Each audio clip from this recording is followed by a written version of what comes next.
I have selected this topic for the conference, and thank you very much for inviting me for this opportunity to talk about my own coaching style.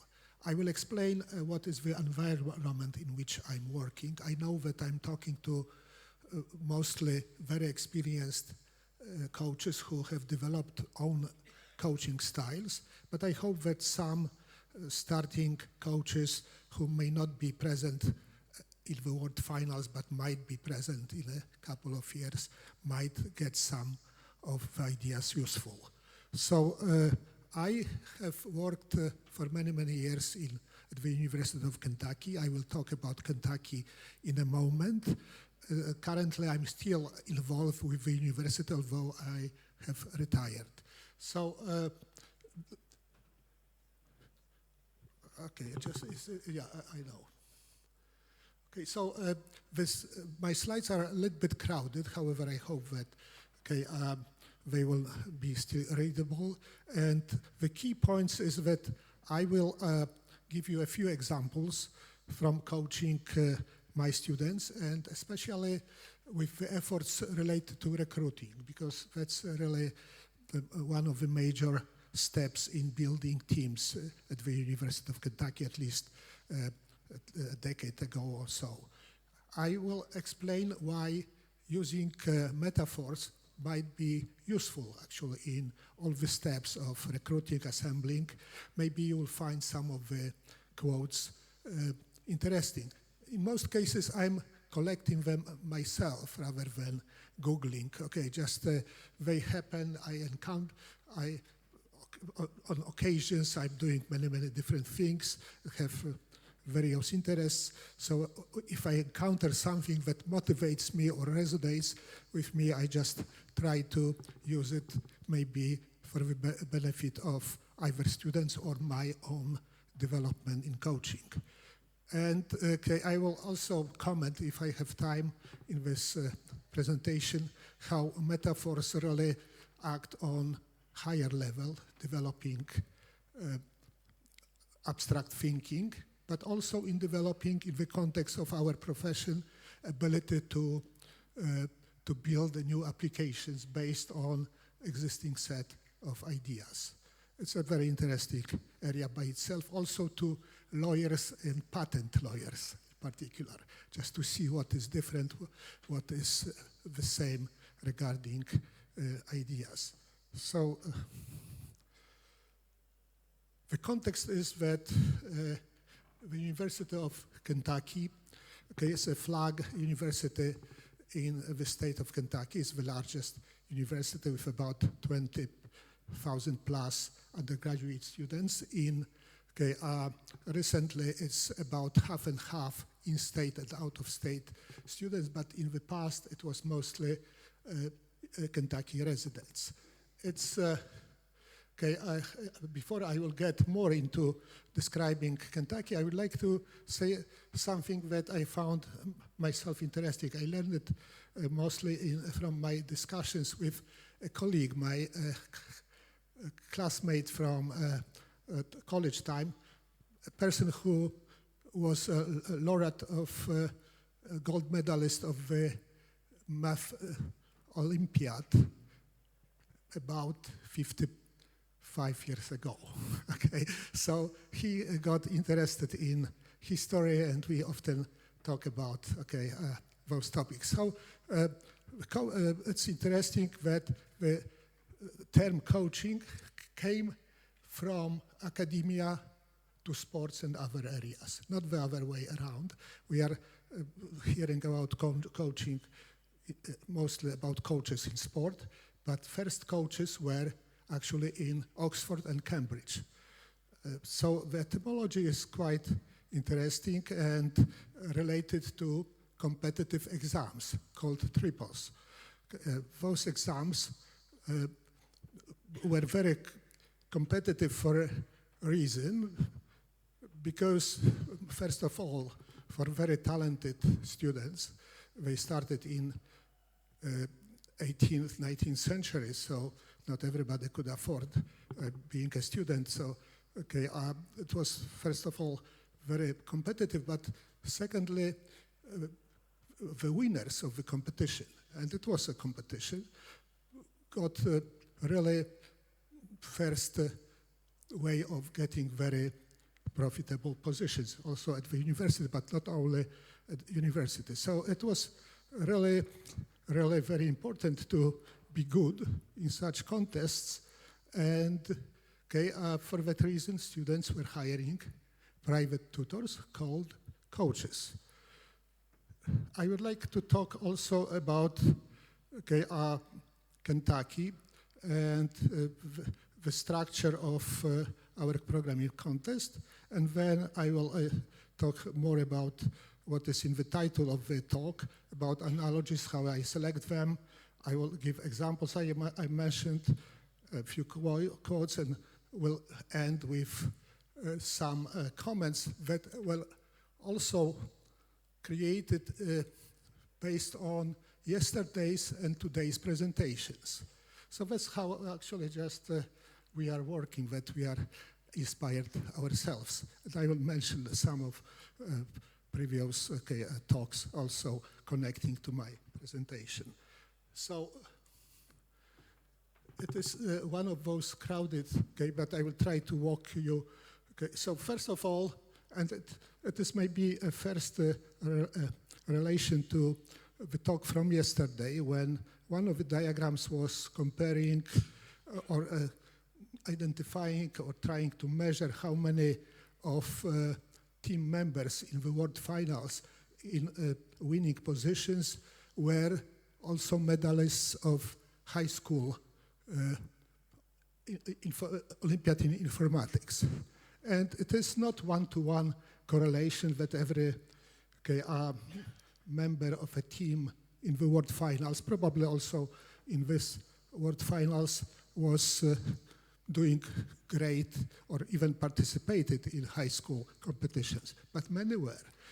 It is not the case with, in general, in Kentucky, where meaning that it is probably also in other places. I'm starting with almost every student from very beginning, and I'm trying to prepare them in a very short cycle to be competitive. And we have been competitive.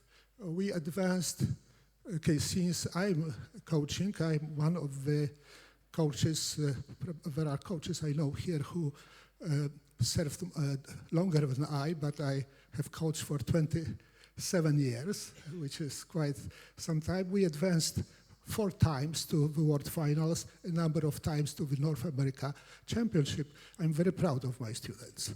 So Kentucky is a place, very ambitious place. And there are many really institutions, and the system is very supportive for education. I will give you also, in the next slide, some other activities related or events or maybe trivia facts related to Kentucky that you may find interesting. So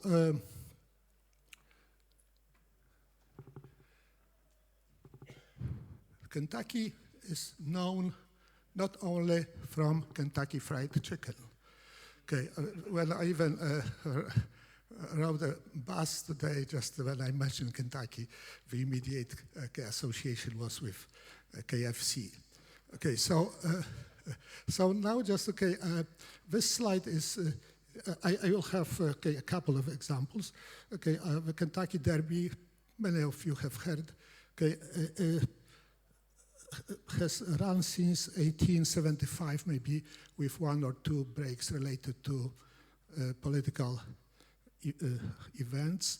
But it's one of the longest, well, it's one of the not only longest running, but is, as I'm saying here, have been run every year since inception. It's the longest running sport event in the United States.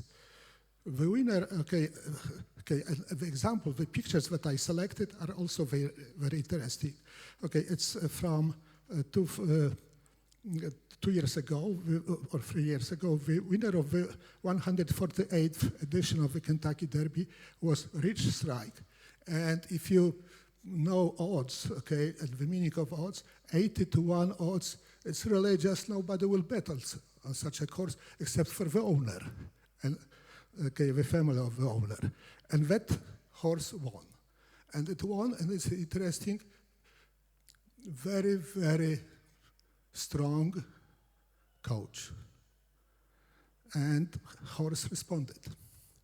Horse responded. So this is a very, very good thing, okay, just very nice to tell students, okay, just odds may not be on your side, but your hard work and following maybe some process can lead you to be a champion and a winner. The second example is okay, something that is not only present in the United States, it's National Spelling Bee. Okay, so where students are spelling words. Okay, in English it's not a trivial thing, as many of you may know. And it originated in 1925, so we have the 100th anniversary this year, okay, in Louisville, in Kentucky. So what is the winning word, and I don't know how many of us, certainly not I, would be able to spell the word, okay, the winning word from this competition. They are, okay, students are told the word. There are some maybe explanations, students can ask questions about using in a sentence and so on. So there are additional hints, but finally a student has to, and we are talking about students from okay, middle schools, sometimes maybe elementary schools, okay, that are able to spell such words. Why I'm talking about, okay, and there will be maybe one more examples, and then I will explain why I'm talking about okay, such examples in the context of Kentucky. The last example is okay, from basketball, and most examples of the main metaphor will be sports, but most examples will be related to basketball. It is a big, big thing for Kentucky in general and for the University of Kentucky specifically.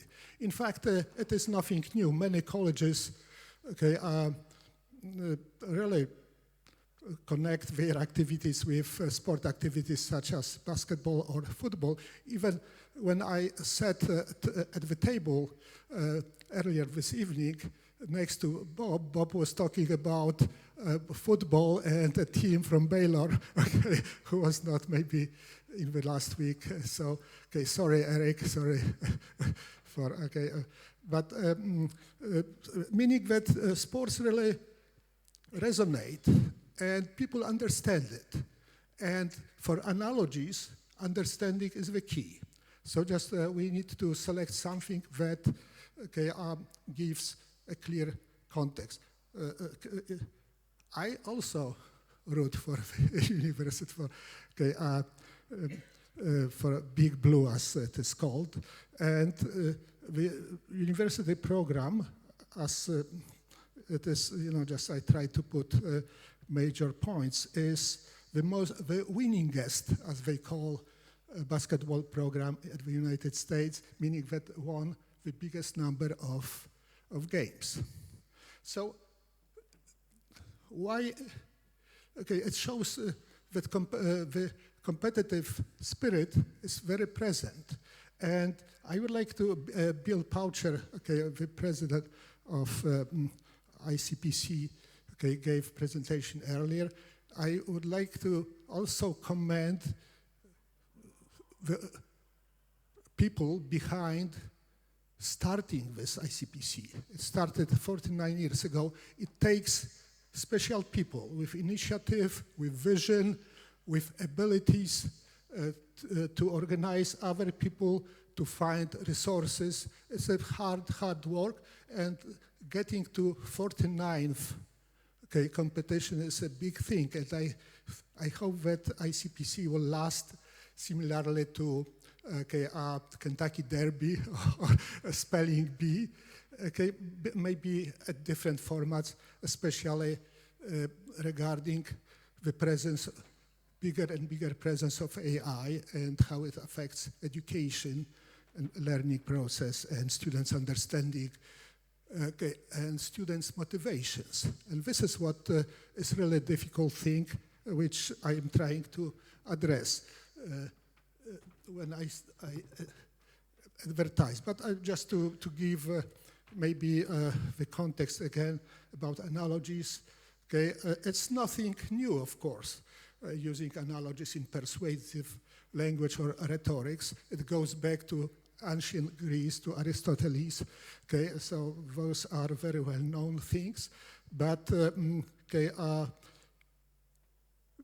using them, selecting analogies, selecting metaphors, maxims, it's maybe individual thing. Not everybody likes it. It's not in everybody's styles.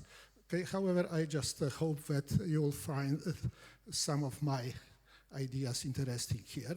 So, okay, again, just to build the stage for the further discussion, okay, the challenge is to select them in a pragmatic and well-directed form, so it's just so they are not a digression or a real distraction. In fact, maybe you found in your own practice that something that is very often advertised as a very useful, didactical, pedagogical idea, visualization.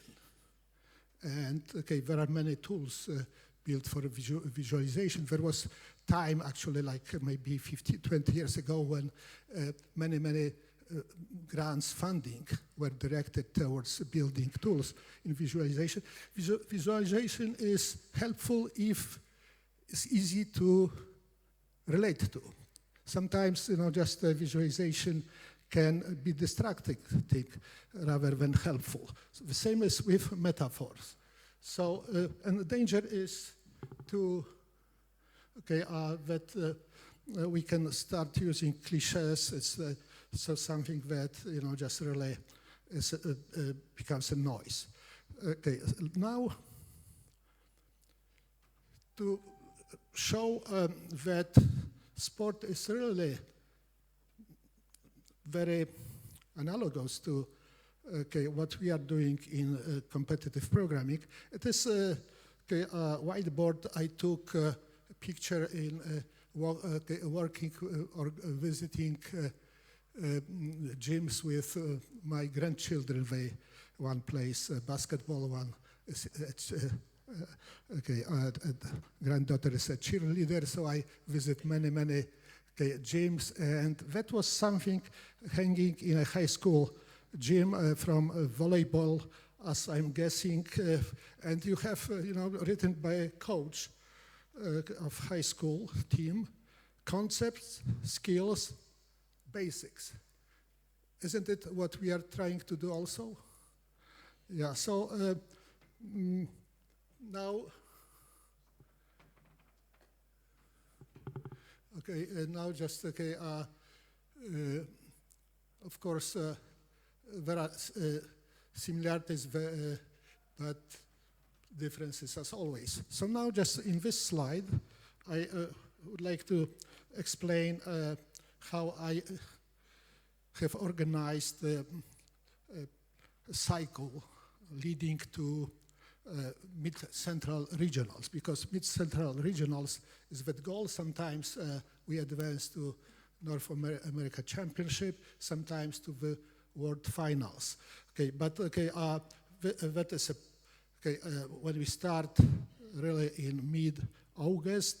This mid-central was typically at the beginning of November, so we had a couple of months to get started, very short time. Again, remembering that most of students have never had any experience. And as I mentioned in one of the slides, still it is not, programming is not a requirement for graduation in the state, the Commonwealth of Kentucky.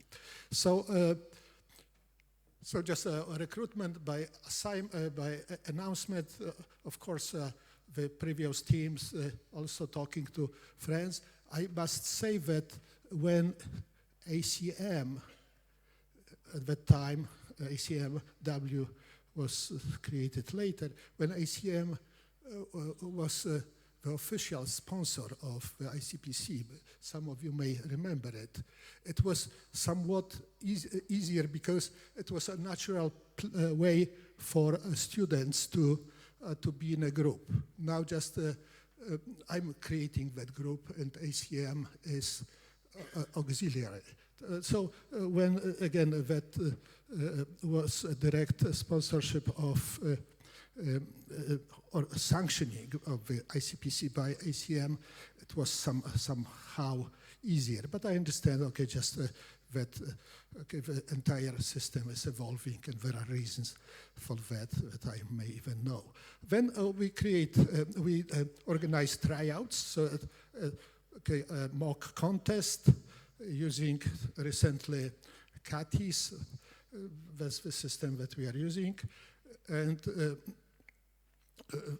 after seeing the results of tryouts, talking to the students, seeing who might be interested, we are forming teams. And then we have more regular meetings with teams. And this is, okay, just where I will show first quote. Typically when you start, when you ask a student in a school in the United States, what is the ending of one apple a day? They say, keeps the doctor away. But I'm saying no, it's just one apple a day is 365 apples a year. And the same now by analogy with problems. So you solve one problem a day, 365 days. When you talk to, and I talk to contestants, okay, in the past, even recently I asked one of a very, very, very successful contestants about the number of problems they have solved is on the level of thousands. And my students at the beginning say 12, 20, mostly in classroom.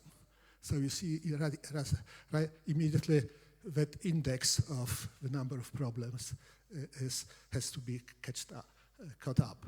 Okay, so well, I'm also trying to promote, talking to other coaches, and have organized many times.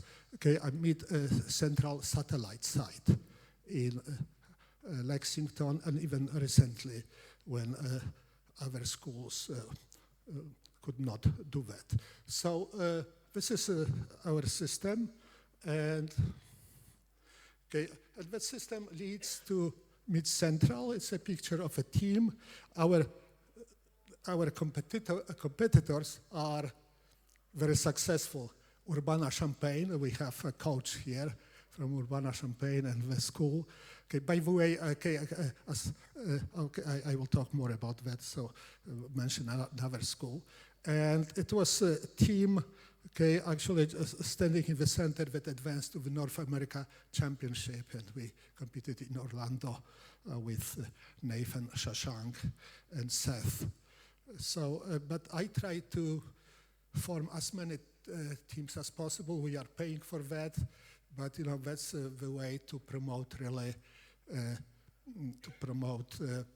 this activity. And in fact, it relates also to today's presentation. One of the first papers published in the journal on competitive learning is about benefits. So one way of recruiting is to explain to students what are the benefits, even if they are not interested in competitive programming. And actually, as you know, just it was mentioned also earlier today, there is a misbalance between male and female students, participation. So competition does not sound right for everyone, but what sounds right is to work on challenges, but also to get jobs. So whiteboard programming. It would be interesting, by the way, I'm having some discussions also about whiteboard interviews with the presence of AI. So we need to show AI. I think it's a very nice experiment. Okay, it's a very difficult topic, how to learn, how to teach, how to interview in the presence of AI. So that's how I'm seeing the problems. I'm very, very proud of my students.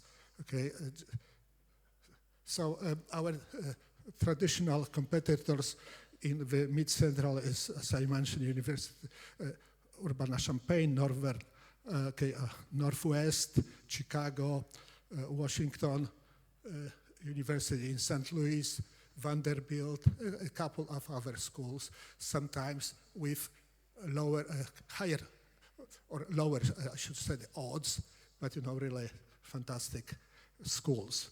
So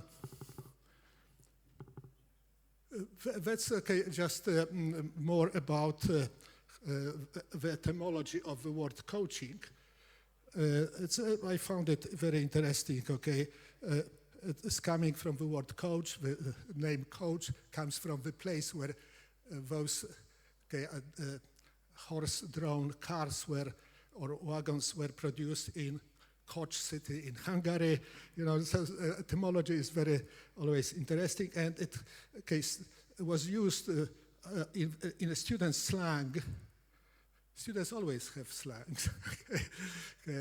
So in 1830 in Oxford, and a private tutor who were hired to pass those tripos exams was carrying a student from, as it is written maybe in the second paragraph, from point grade F or E to point grade A. So this is, again, the first use of the word coach as a trainer or tutor or teacher was in academia in Cambridge.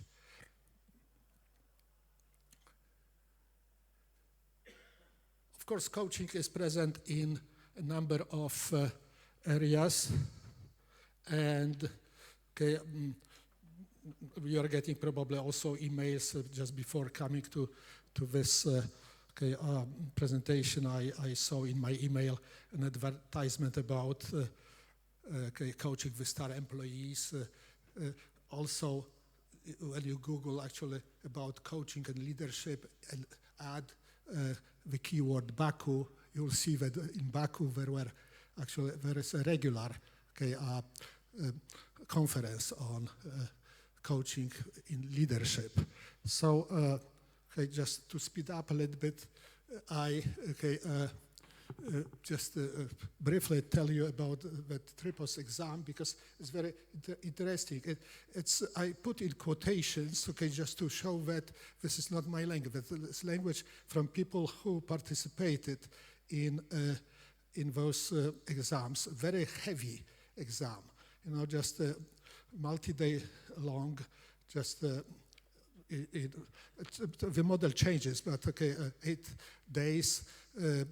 It is, as you see again in quotation marks, a model for introduction of competitive examinations. So like our contest is also a competitive examination in a sense. The winners were called wranglers, or senior wrangler was the real winner. And I will show you, maybe before showing a list of winners, I would like to show you the model. The model is something that we are using and could be the model for really coaching academic teams. So homework, bookwork, I use that word that also was quoted in those historical materials. Bookwork is memorization or learning from books. Still a very valuable method. The opinion was at the time that the coach was necessary to prepare for the exam. And the question is the coach necessary for preparing a team for the contest? And the second question is this contest a contest between coaches or between teams? Those are really questions that are worth discussion, and they are deep questions because, again, at the end, as educators, we want students to be most successful. We want, how am I doing with time, Eric? 5 minutes? Okay, so I will try to manage. So there were two extremely successful coaches with many winners, hundreds of winners. Okay, not winners, but in the group, top ranking groups. They had totally different style. So not every style is liked by all students. In particular, maybe metaphors are not liked by some of the students. I can understand that. But if you look at this list of winners, you would be impressed. There are just really, people who created on this list many results in mathematics and in physics. Cambridge was especially strong in physics. It was Newton who really studied and was the president at some point in Cambridge, and it affected the style of learning in Cambridge. Cambridge team is, by the way, also one of the teams in this World Finals. To mention outstanding people and in the connection with this beautiful city of Baku that hosts our event, I would like to say that the Nobel Prize winner in physics, Lev Landau, was born in Baku.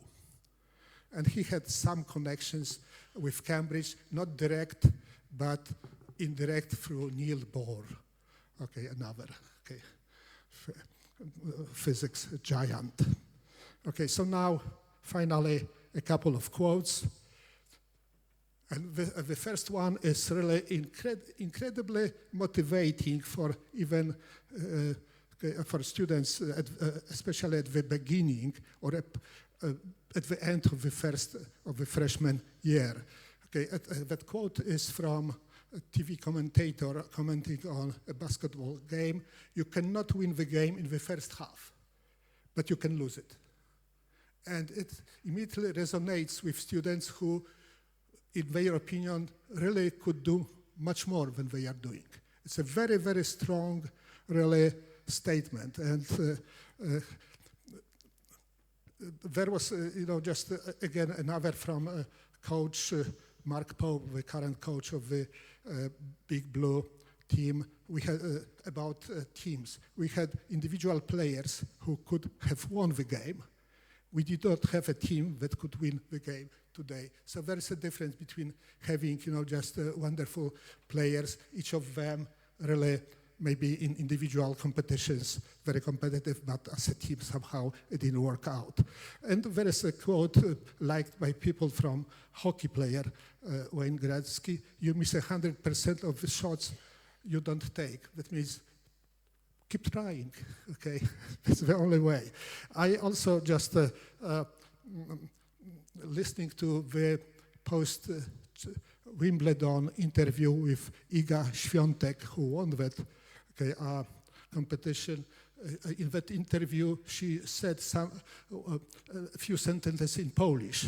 That's my native language, so it was not difficult for me to pick up. She translated later, But she said, "I want to thank my family, especially my dad, who pushed me to work in many difficult moments and motivate me when I was still too stupid to understand." So just building trust with students is very critical.